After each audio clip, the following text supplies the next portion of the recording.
My grandfather lifted his glass at my 28th birthday dinner and dropped a sentence that sliced the room open. "Claire, show me how you've used your $3 million trust fund after 25 years. The laughter around the table stopped mid-breath. Forks froze. Even the candles seemed to hold still. I felt every heartbeat echo in my ears as I whispered, "I never got one." Grandpa's smile faded. His lawyer stepped forward and set a thick stack of statements on the table with a heavy thud.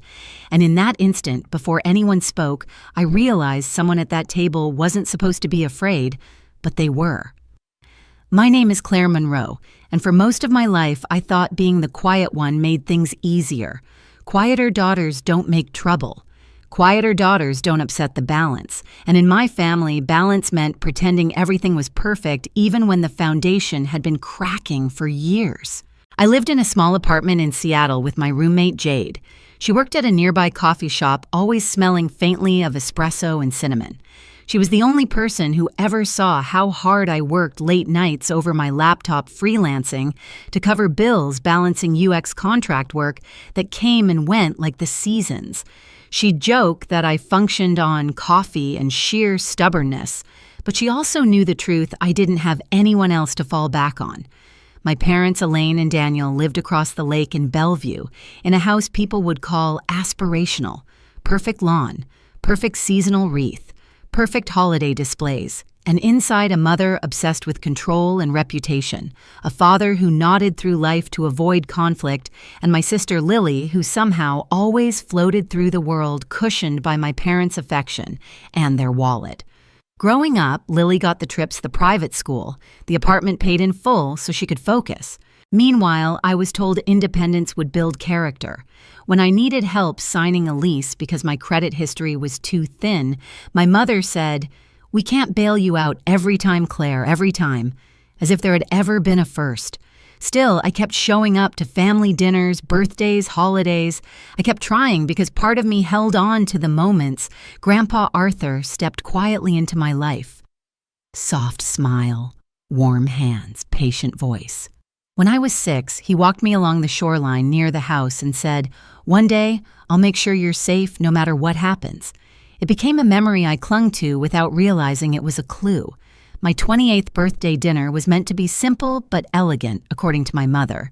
The restaurant had reserved a private room, glowing amber lights, white tablecloths, glassware, arranged like a catalog photo.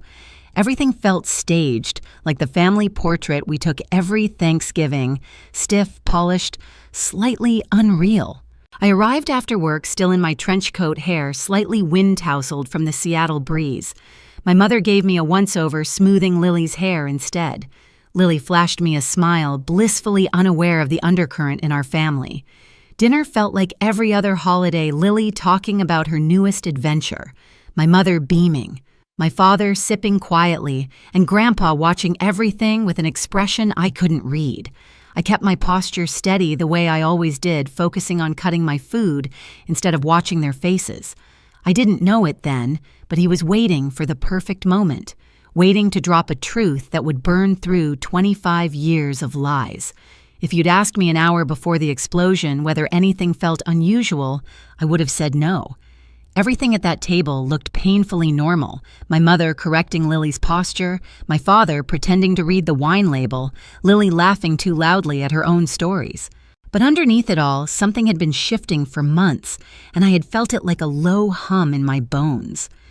Dinner started with the usual subtle jabs.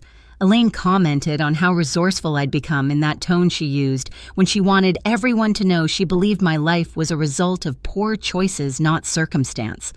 "Claire's always been independent," she said, smiling at the couple seated beside us. "She never needed much from us." She said it like it was praise, but it hit me like a shove. Across the table, Lily twirled her bracelet, gold delicate, the kind of gift I'd never received. She launched into a story about her weekend getaway, a trip my parents had paid for. My father chuckled, adding, "She deserves it after working so hard." I blinked. Lily had been taking a break from school for months. I pushed my fork around my plate, reminding myself to breathe. But the flashbacks clawed up anyway. The time my car broke down on the highway and I begged my mother for help because I needed it to get to work the next morning. "You're an adult," she'd said flatly. "Figure it out." I spent that night calling emergency tow services, maxing out a credit card I was still paying off. The semester in college when I couldn't afford textbooks, and asked if they could help with even a portion.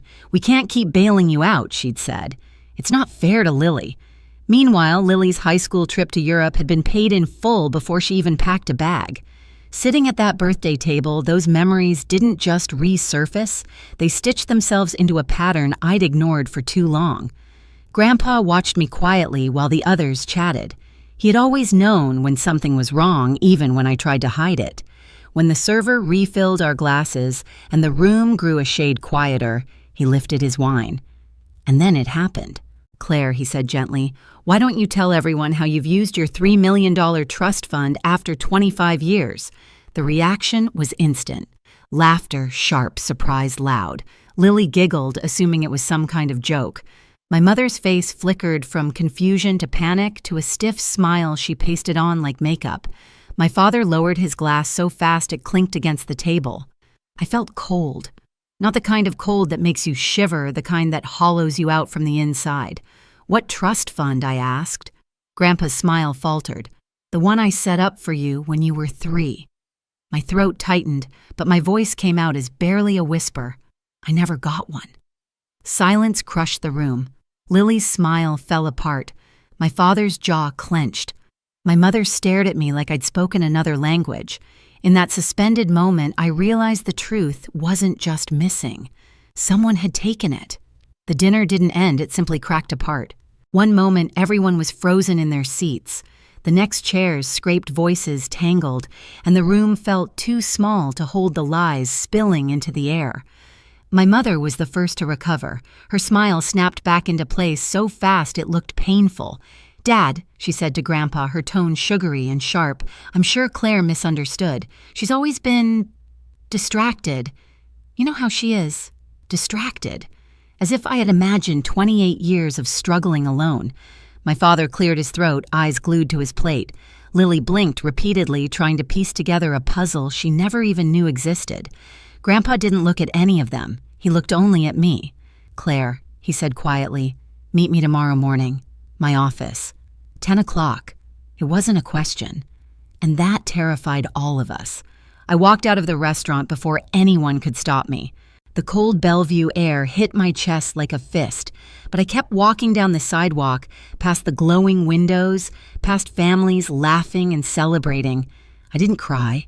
I didn't scream. I just kept replaying the same sentence over and over, the one I whispered like a confession I never got one. By the time I reached my car, my hands were shaking. My phone buzzed Jade. "How was dinner?" she asked. I opened my mouth and nothing came out. Silence told her everything. "Come home," she murmured. "Whatever happened, we'll sort it out." But deep down, I already knew. This wasn't something I could sort out. This was something that had been carefully hidden, meticulously buried. The next morning, I took the early bus into downtown Seattle. The city was still waking up, fog hugging the sidewalks, streetlights flickering out one by one. Grandpa's office was on one of the upper floors of a glass tower, quiet and warm, smelling faintly of cedar and old books. He was waiting for me in a leather chair, a folder resting on his knee. His expression wasn't angry. It was worse, disappointed. "I set up a trust fund for you when you were 3, he said. $3 million, meant to keep you safe, give you choices, free you from hardship." He paused. "You should have had access the moment you turned 18. My heart dropped. 18. I had spent that birthday working a shift at a grocery store. Why didn't I know about it? My voice cracked. Why didn't they tell me Grandpa handed me the folder? Inside was a preliminary audit, lines of withdrawals, transfers, payments, bills. Most recurring, many suspicious, all signed off by the same 2 names, Elaine Monroe, Daniel Monroe. My parents hadn't just hidden my trust fund, they had used it. For 25 years, mortgage payments, home upgrades, Lily's tuition, Lily's apartment, vacations, car expenses, luxury purchases. Everything that had always been too expensive for me. I felt a burn rise behind my ribs, anger, grief, Humiliation, realization twisting together in one violent knot. Every time I had worked 2 jobs, every time I'd begged for help, every time I'd swallowed the feeling of being forgotten, it hadn't been fate, it had been theft. Grandpa leaned forward. Claire. He said, I hired a legal team. My lawyer Collins will run a full audit, but I need you to decide how far this goes. I stared at the pages, at the small, neat signatures of the 2 people who were supposed to protect me. I want everything I said, every record, every receipt, every dollar. I want the truth. Grandpa nodded once, slow and firm. Then we'll ask them to come in for a meeting. I want to be there, I said. You will, he promised. And for the first time in my life, I wasn't the quiet daughter or the forgotten one. I was the one walking toward the fire, and this time I wasn't the one who'd get burned. The meeting was scheduled for a Thursday afternoon, the kind of cold Seattle day where the sky looked like brushed steel and the air felt heavy enough to press into your lungs. Grandpa insisted it take place in a private conference room inside his building neutral territory, he said. But the truth was he wanted every second of what was about to happen to be documented, witnessed, and impossible for anyone to escape. I arrived early. My palms were sweating despite the chill, but my steps were steady. Jade had hugged me before I left the apartment, telling me I looked like someone stepping into a courtroom and a rebirth at the same time. I wasn't sure what that meant until I saw my reflection in the elevator glass. My posture was straight, my face was calm, and my eyes held something I'd never seen in myself before: resolve. When the elevator doors opened, Colin stood waiting. Grandpa's lawyer looked exactly as he had the first time I met him. Tidy gray hair, tailored suit, and a stack of documents cradled under one arm like a quiet threat. He nodded as if he had already evaluated my emotional state and deemed it stable enough for what was ahead. They're on their way, he said. I didn't ask who they meant. We both knew. Inside the conference room, Grandpa sat at the head of a long wooden table. His face was unreadable, but the tension in his jaw told me he'd barely slept. When he saw me, his expression softened just a fraction, but it was enough. He reached for my hand, squeezed it once, then released. You're not alone today, he said. The door swung open. My parents entered first. Elaine walked quickly, shoulders stiff, face arranged in that familiar mask she used whenever she needed to appear blameless. Daniel followed, quieter eyes darting around the room as if looking for an exit. Lily came behind them, clutching her purse, her expression a confusing blend of worry and disbelief. She had been told there was a family issue that needed clarifying. No one had told her she was part of the issue. Dad Elaine began sharply, I don't know what this is about, but dragging us into some formal. Grandpa held up a hand. Sit. It wasn't loud. It didn't have to be. They sat.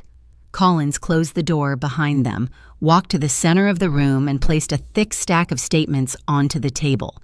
The sound, a deep, unforgiving thud, seemed to echo off the walls. Lily flinched. My father swallowed hard. Elaine's eyes widened. Those are your signatures, Collins finished. Over 25 years' worth of withdrawals, transfers, and payments drawn from the trust fund intended solely for Clare Monroe. The room went silent. Then Collins began reading. Year 1, mortgage payments. Year 2, home repairs, kitchen remodel. He flipped a page. Tuition payments, not for Clare. Car expenses, travel expenses, credit card balances, apartment rent for Lily Monroe. With every word, something inside me unfurled. It wasn't joy. It wasn't even anger anymore. It was clarity. The kind of clarity you only get when you finally see a picture in full light instead of the shadows you'd been shown. My mother's face drained of color. This is being taken out of context. Collins didn't blink. The context is financial abuse of a beneficiary. The audit is complete. I stared at her, at the woman who had spent my entire childhood telling people I was too sensitive. She wasn't speaking to me. She was fighting for her image. My father finally spoke, voice thin. We used the money for the family. It wasn't personal. My laugh came out before I could stop it. Not personal. My hands trembled, but my voice stayed low, controlled. When my car broke down and I begged you for help that wasn't personal, when I nearly dropped out because I couldn't afford textbooks, was that your idea of family? He flinched like I'd slapped him. Elaine drew in a breath, chin lifting. Claire, we always intended to put the money back when I snapped, when I turned 40, 50. Or never. Grandpa leaned forward, his gaze sharp. You stole from a child. Her throat bobbed. Dad, we had bills. We all have bills, he said, but not everyone steals from their own daughter to pay them. Lily finally spoke. Mom, Dad, you used her money for my apartment, for my school. Her voice cracked. Sweetheart, Elaine said shakingly, we wanted you to have every opportunity, and I didn't, I whispered. Elaine turned to me, eyes brimming with a panic that wasn't remorse. Claire, you've always been so independent. You never asked for much. I leaned in. I didn't ask because you told me I couldn't. Because every time I came to you, you made me feel like needing anything was a burden. The silence that followed wasn't empty. It was full of all the things they couldn't deny anymore. Grandpa tapped the table once firmly. I am revoking your financial authority, effective immediately. Elaine jolted. You can't do that, I can, he said coldly. And I have.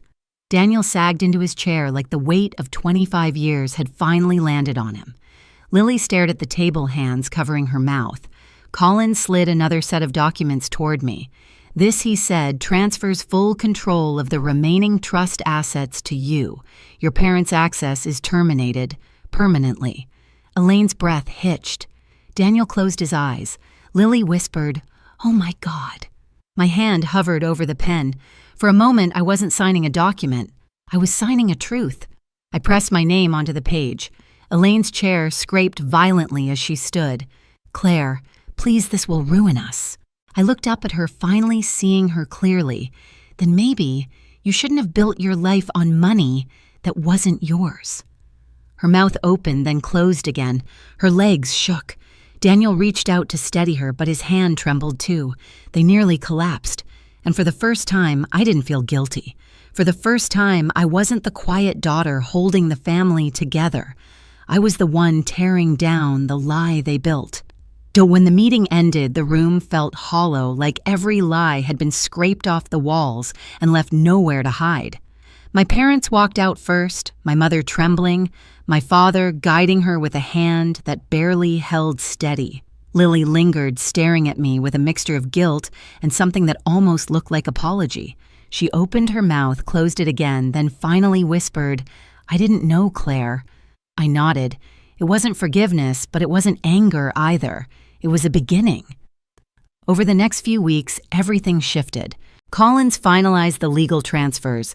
The remaining trust assets were secured in my name. My parents were notified of potential civil consequences if they attempted to interfere or conceal additional misuse. For the first time in their lives, they faced the weight of their choices without a shield. Grandpa visited me in my new condo, a modest place in Seattle, but mine, in a way, no space had ever been. He walked slowly through the rooms, touching the walls, smiling in small, quiet approval. You deserve this, he said. You deserved it all along. I didn't tell him I cried the first night I slept there, half grief, half relief. Grief for the family I never really had. Relief for the life I finally could build. I spent more time at the park by the water, letting the winter air clear what was left of the ache. I wasn't healed, not yet, but I wasn't drowning anymore. For the first time, the silence around me didn't feel like something stolen. It felt like something I owned.